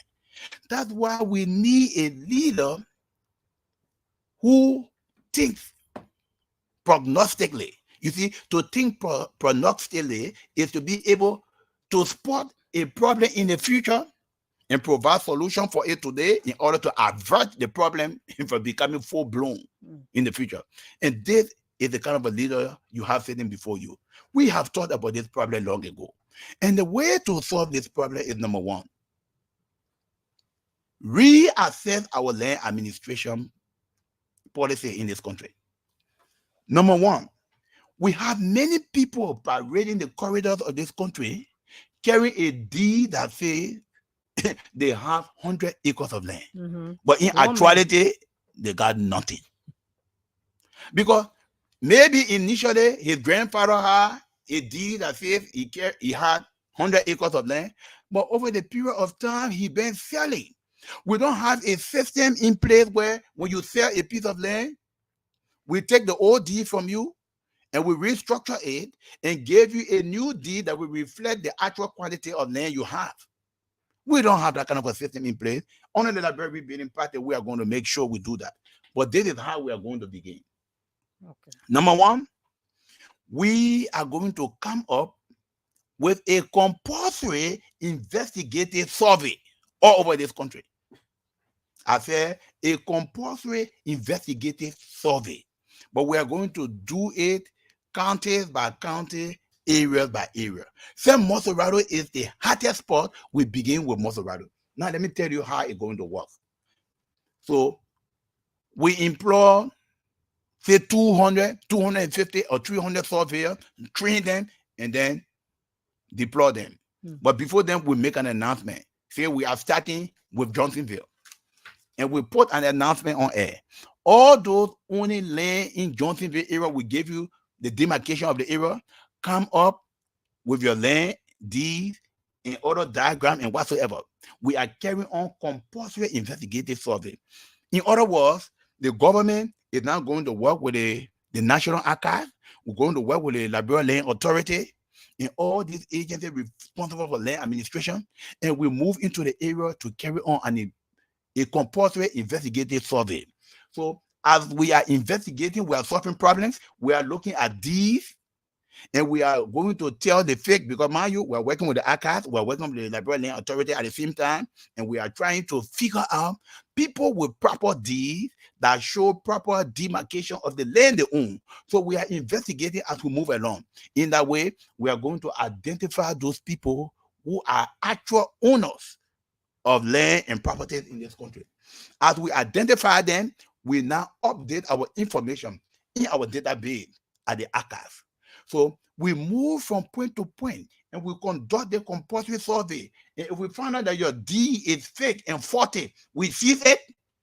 And only the guy with the proper document after our investigation, if we find that you are a genuine owner, we now give you a proper deed. And we move from point to point and we demarcate those areas with specification, with numbering system, and we put that information into our database. So by the time we conclude that arrangement, you will now have in our database, for example, Mr. Sam Brown has 30 acres of land in Johnsonville.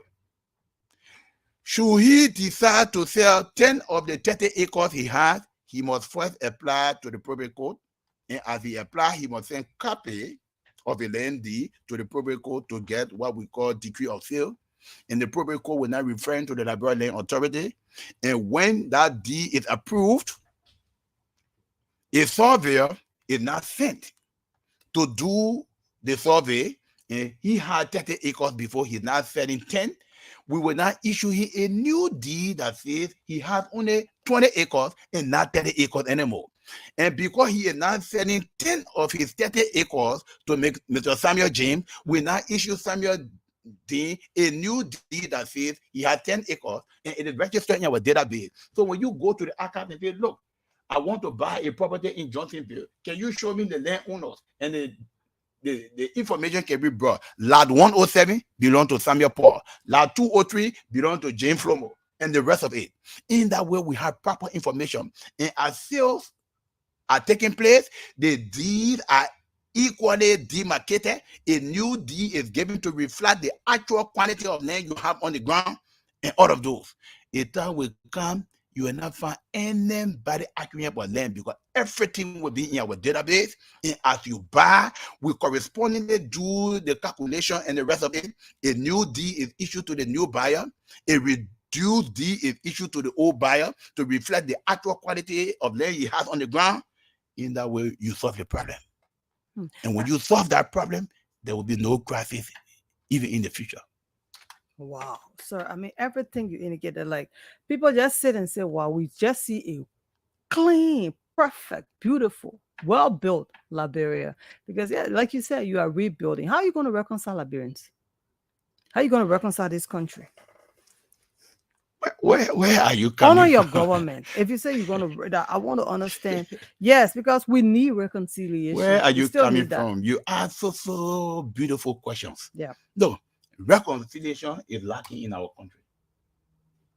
If this country must move forward, we need genuine reconciliation in this country.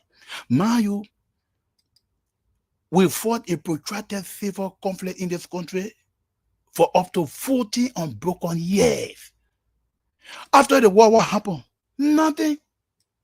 And we're just living anyhow. So we are enjoying peace in this country. Some people say we have a fragile peace, and that is true.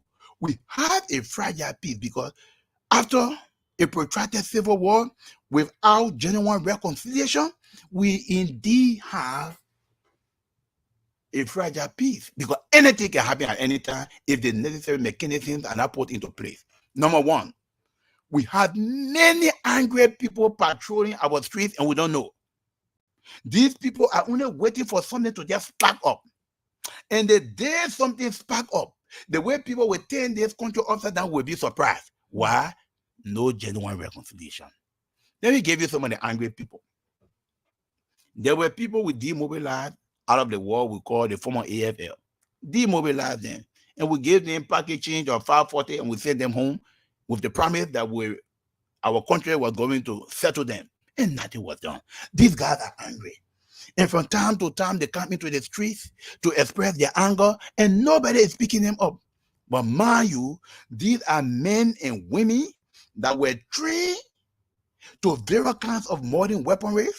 Those are men and women that are trained to conduct both rural and urban warfare. Those were men and women that are also trained to guerrilla warfare. And nobody is picking them up, and they are angry, and we think everything is all right. Everything is not all right. They are just waiting for something to happen. To begin our process of reconciliation, let us find these people that are angry. And mind you, they are in large numbers. Exactly. The former combatants also, they are also men and women who are trained. We demobilize them. But later on, we did not rehabilitate them. Most of them are passing around here, and we think we are okay. We are not okay. We need to first and foremost do a complete investigation of those former AFL soldiers and even their widows. And when we find those genuine people who are entitled, let us pay them off. Look, it is better to spend $5 million today to clear the angry people in order to get the anger out of the system than to wait for something to happen tomorrow and you need $1 billion to put down the crisis that will begin. Spend a little money today and solve the problem, then wait for problem to erupt, and then you need money to pull down the crisis. First and foremost, let's solve the problem of the former AFL soldiers and their widows. Number two, those former combatants, there is a record that shows that a little over 60,000 combatants besides the former AFL took part in the war. What happened to them? Some of them are disgruntled, some of them are angry, walking around here. Look, we need to fetch them out, rehabilitate them. Some of them are still agile.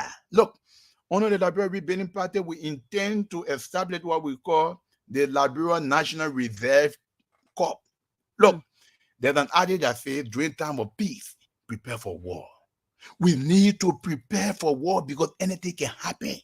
So when we establish the Liberia National Reserve Corps, we are going to look into the former combatants. Some of them who are still agile, some of them who are good, some of them who are not responsible for some major carnage and harm during the civil crisis. We need to bring them in, retrain them, even among the former AFL, found those ones who are still agile, who are still knowledgeable, retrain them and put them in the Liberia National Reserve Corps. Why are we doing that? So as to prepare them, just in case there is an eventuality in the near future where we are in armed conflict. These guys now who are retrained and now in the Liberia National Reserve Corps can now be brought to give assistance to the AFL we have. On the other hand, somebody may ask, how do you raise the resources in order to sustain them? When you get these guys, train them and prepare them, look, we can use them as security to serve as security for concession companies that are not in existence or that will come in the near future. In that way, we raise money to maintain them. They could be used to guard some important facilities, important structures. Because, for example, look at our, how they call it, building, Hotel Africa building. It is script to number nothing. Maybe if we have such reserve corps in place at such time, you could deploy some of them to take care of that asset, and it wouldn't have been looted to number nonsense. You could use these guys to safeguard some important infrastructure. In that way, you are giving them employment, but at the same time, you are solving future problems. We are still talking about reconciliation. You see, reconciliation is a process. You must set up the pace in order to get to the main process. On the other hand, we assassinated 2 presidents in this country violently. Number 1, Dr. William R. Tolbert Jr. Number 2, President Samuel Kayando. These 2 presidents were slain in a violent manner. And with Samuel and Dr. William Aratoba Jr., 13 other officials were placed on firing squad and shot to death in the name of rampant corruption. But after killing people for rampant corruption, look at our country today. Are we free of corruption? So can we say we killed those people ignorantly, innocently, and for no reason? Look, those people have families. Those people have friends. Do you think they are happy? No, they are not happy. In order to reconcile, we need to first and foremost exhume the bodies of Samuel Doe and Willie Tolbert. We need to assume the bodies of those 13 officials that were killed in that form and manner. And we need to give them befitting state funerals and thereafter befitting state burials. Why are we doing that? In order to soften the angers in the hearts of their family, in the hearts of their friends and followers. And that would be the beginning of getting into the process of reconciliation. Now, when we shall have done that, then we are now ready to set into perspective the process of reconciliation. Then we begin statement taking. People were hurt and we begin to call it, but that is a very long process. But that is the beginning. Settle those who are already angry. Get the hurts out of the system. Then we are ready now to put into place other processes that will lead us to genuine reconciliation. And then after that, you will see that this country will be on the trajectory for progress. Because Chinua Achebe wrote in his book, Things Fall Apart, when the center can no longer hold, things are bound to fall apart. We are greatly divided in this country and we think everything is all right. Genuine reconciliation will set us on the path that will lead to progress. And the Library Building Party is that party that has the complete roadmap for genuine reconciliation in this country. And at the get-go, we begin to put the necessary processes into place to lead us to genuine reconciliation.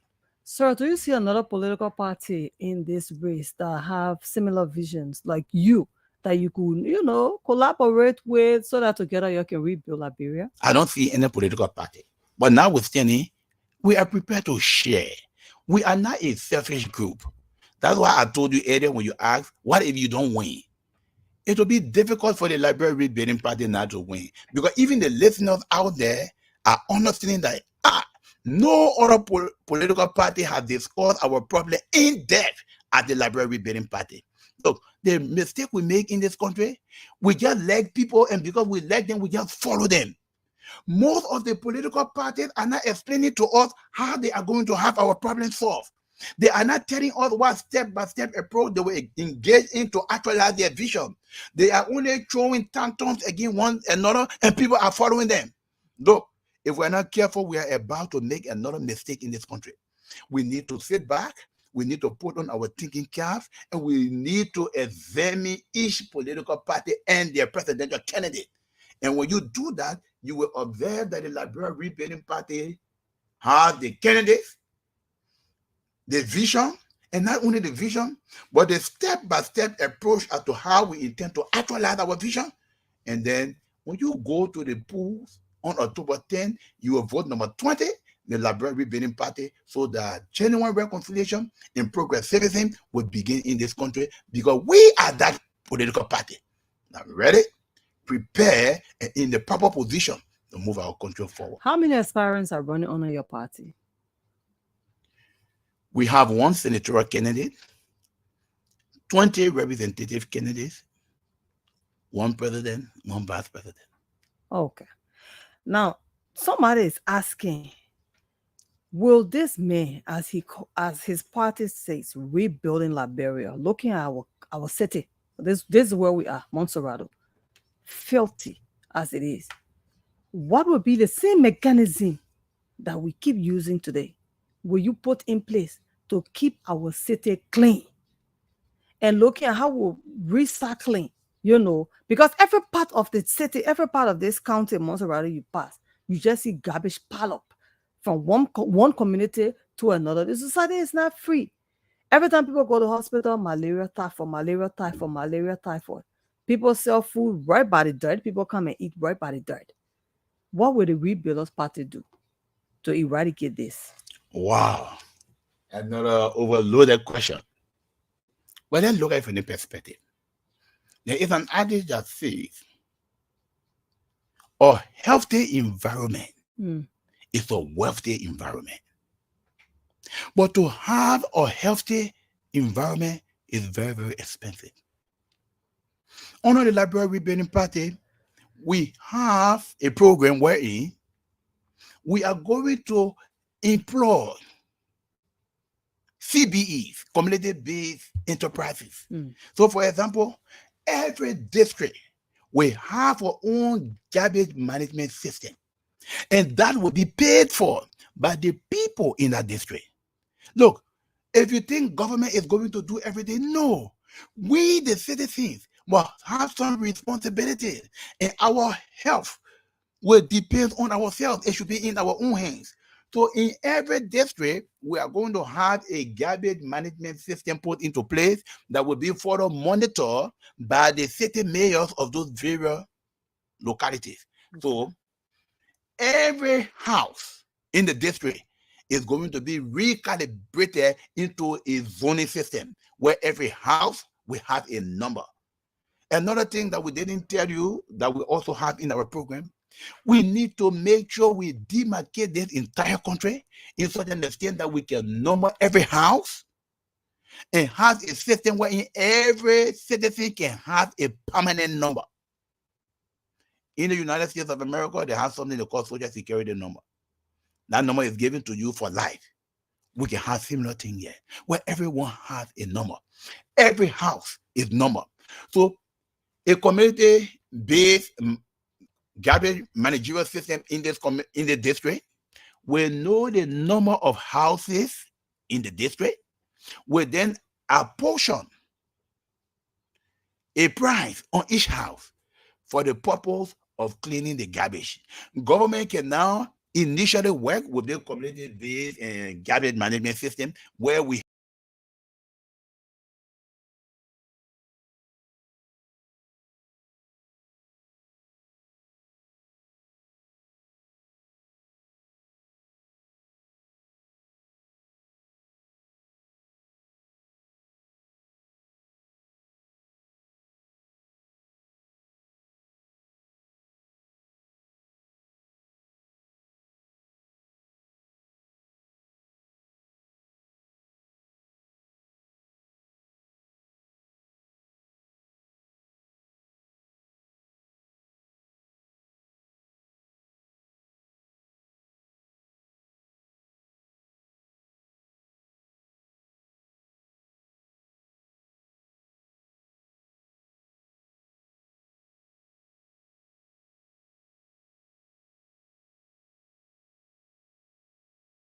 Sir, the entertainers are asking, what will rebuilders do for us? Because it's like entertainers are not the entertainment industry.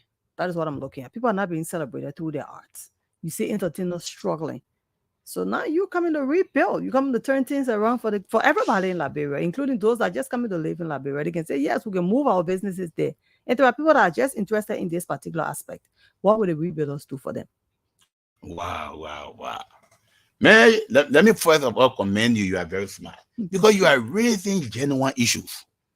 Yes, we have taught on all of these. Look, the first step we are going to take, we are going to detach culture and tourism from the Ministry of Information. Okay. Because we have what we call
I stand to be corrected.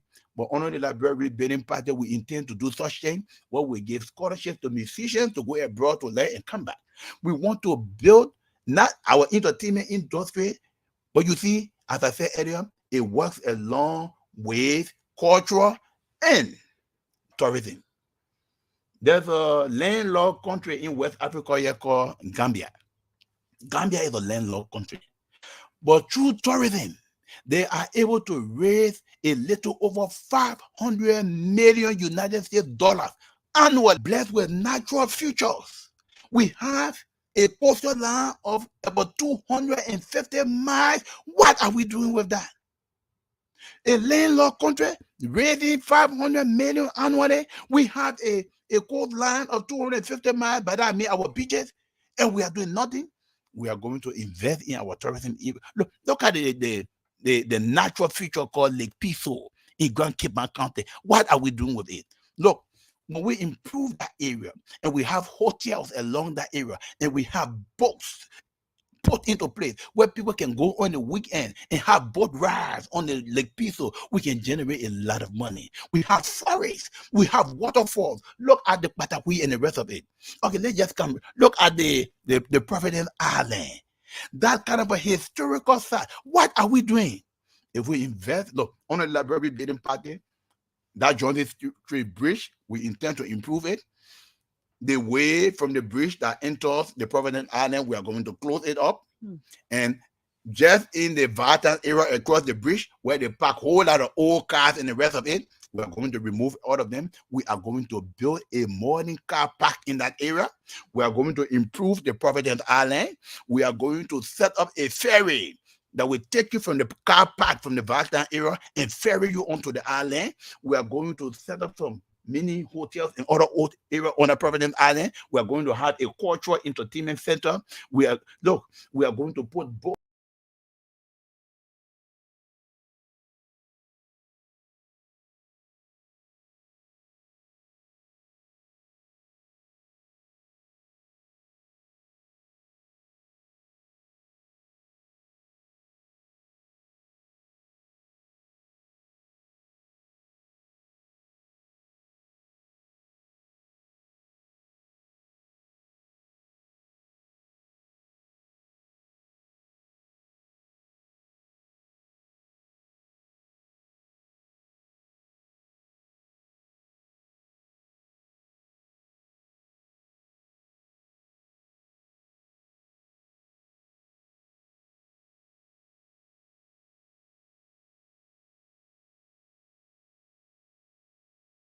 content meets are going to be different.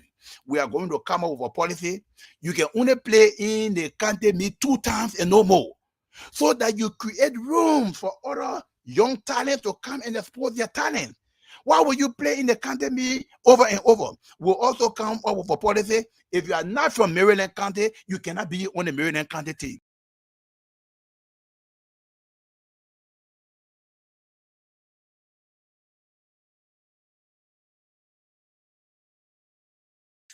And when we observe those talents, we are going to single them out and set them up into academies where we will raise them tomorrow to become professional players, and we can now sell them to the international community and get. Look, if we think we are going to get money only out of book, look, book alone.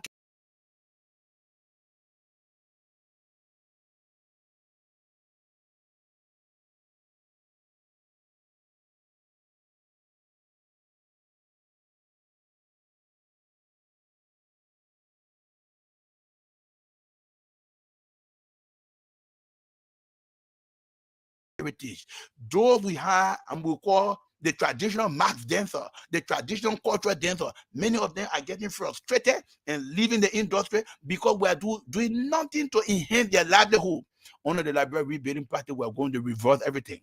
We are going to put people on salary to dance culture because we want to maintain our cultural heritage. We are going to bring international people here to scout our Liberian players to be able to take them to Europe and other places. We are going to bring international scouts to work with our Liberian movie industry, our Liberian entertainment industry, our music makers, in order to enhance their capacity, their ability, their tenacity to produce good music. And government will also work with them in order to set up entertainment center, so that when you produce a music in this country, it will be accepted internationally. These are things we intend to do under the Liberia Rebuilding Party. Let's look at climate change quickly before we leave. Liberia is no exception. We're looking at how it is going worldwide, looking at the Environmental Protection Agency. People are yet to, tell us what is going on, or for us to understand, because we were told that, Liberia do benefit a lot from donors, but then you go back again into the towns and the villages and you talk to these people and they say, we don't even feel it. We can't even smell it. We can't even understand. So there, we planted here, and the next time we came back and that whole place, now animals finish eating and the animals even coming in the town and all of these things. What will Liberia Rebuilding Party do to, help us be a part to safeguard our land? First and foremost, we need genuine education in this country. What you refer to as climate change, only very few people in the urban area will understand that. Most of our people in the Leeward County who will not understand what you call climate change, global warming, emissions from burning substances, from cars and other things, create emission into the atmosphere that is causing global warming. To solve that problem, we need to reduce our activities that we are involved with, but there where the education comes in. There are activities that do not contribute to global warming, and there are activities that heavily contribute to global warming. For example, we burn too much coal in this country.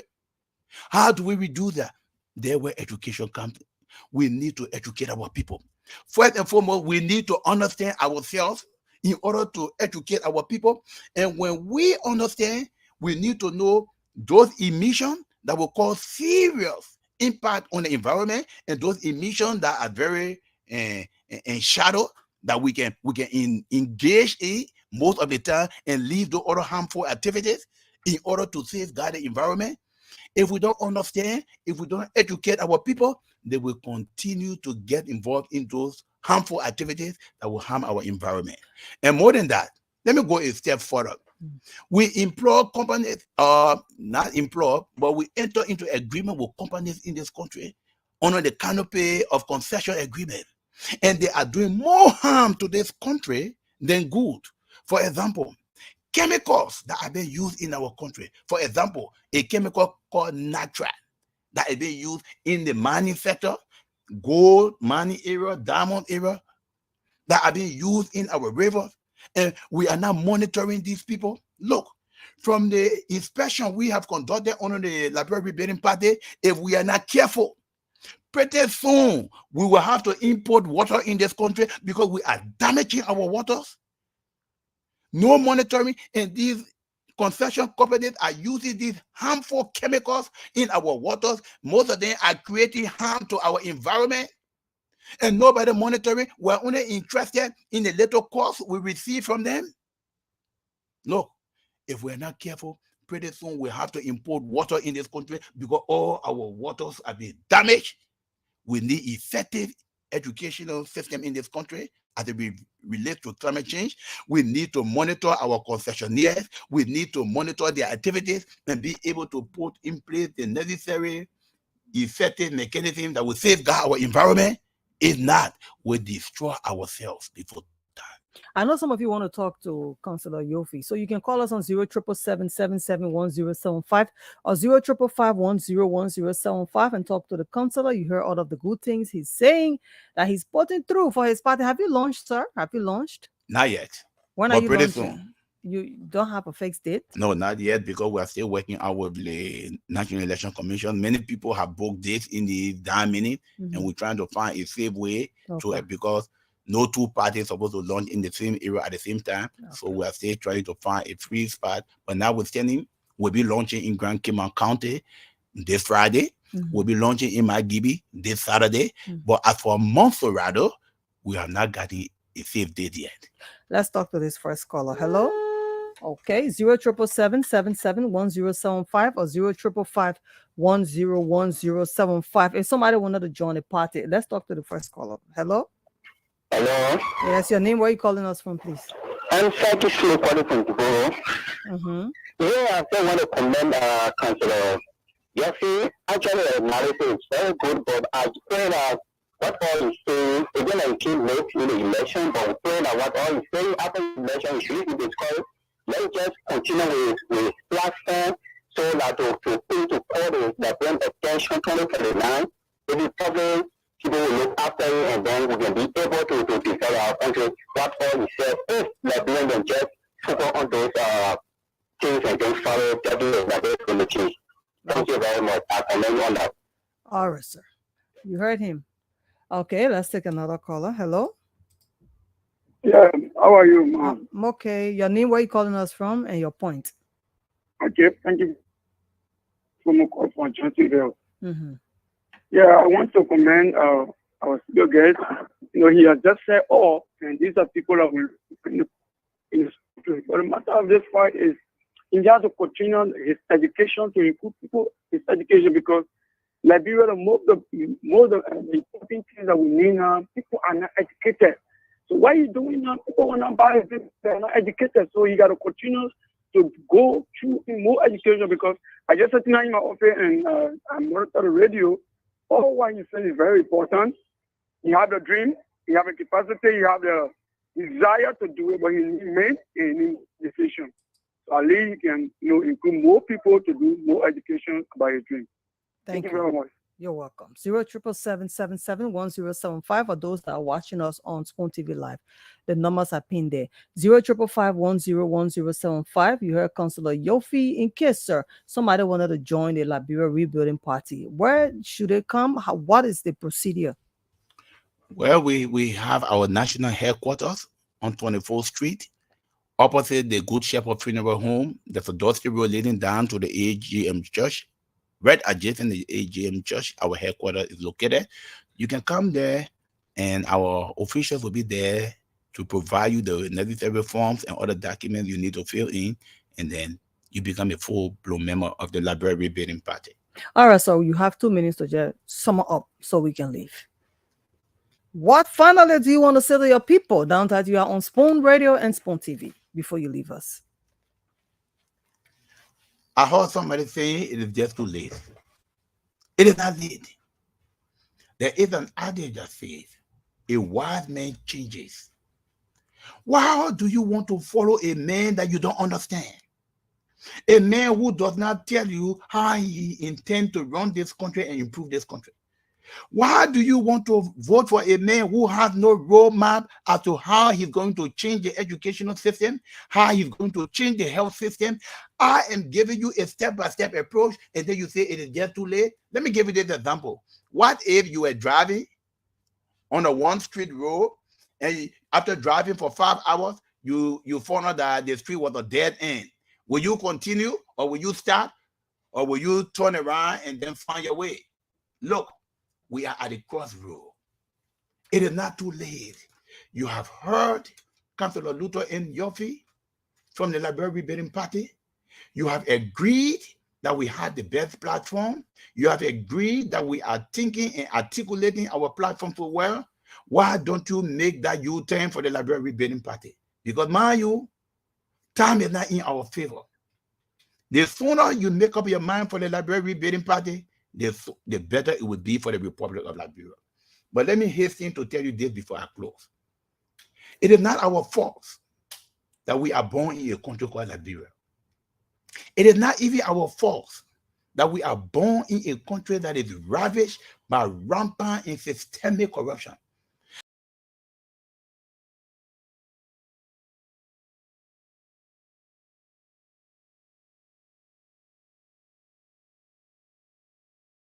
Our fault. If we sit there supinely and do nothing to change the status quo, it will be our fault If we don't join the Liberia Rebuilding Party, after understanding the nitty-gritty of the manifesto of the Liberia Rebuilding Party, in order to change the status quo and set this country on the right trajectory, it will be our fault. If we make the wrong decision in this coming election, October 10, 2023, it will be our fault if we don't vote the Liberia Rebuilding Party, and tomorrow we'll have to complain. Vote Councillor Luther and Yorfee, number 20 on the ballot paper. Don't suffer yourself to look all around. The very last name on the ballot paper. Go there and check in. You'll be voting for Councillor Luther Yorfee for a brand new Liberia on a better trajectory. Thank you all, and may God richly bless our country. May God bless Mama Liberia. Thank you so much, sir. Well, there you have it. We say so many thanks to Councillor Luther M. Yorfee. He is from the Liberia Rebuilding Party. He has given you his platform, all of the goodies you have heard. My name is Lorena Honoree. I hosted him right here on Spoon 107.5 and Spoon TV Live. Until you hear from us again, have a wonderful day. Bye-bye.